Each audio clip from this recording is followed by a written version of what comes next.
December 26వ తేదీ నుండి 2024 జనవరి 10వ తేదీ వరకు 16 రోజులు రాష్ట్ర వ్యాప్త సమ్మె నిర్వహించడం జరిగింది.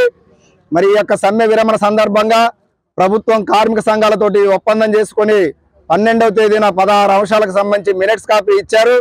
కానీ ఈ 16 అంశాల్లో 1-2 అంశాలకి మాత్రమే జీవోలు ఇచ్చారు. ఇంకా దాదాపు 14 అంశాలకు సంబంధించి ఎలాంటి జీవోలు అమలుకు సంబంధించి ఆదేశాలు ఇవ్వలేదు. దానివల్ల కార్మికులు తీవ్రంగా నష్టపోతా ఉన్నారు.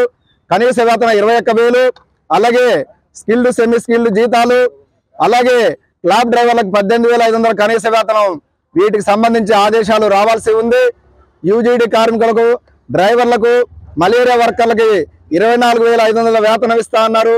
దానికి కూడా ఎలాంటి జీవోలు రాలేదు.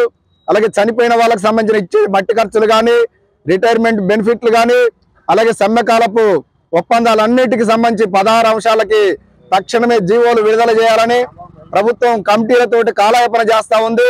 కమిటీల రిపోర్టు వచ్చినప్పటికి కూడా మరి ఈ రిపోర్టు తెప్పించుకుని దానికి అనుగుణంగా జీవోలు విడుదల చేయకుండా మరి ఈ రోజున కాలయాపన చేయడం వల్ల కార్మికులు తీవ్ర నిరాశ నిస్పృహలో ఉన్నారు.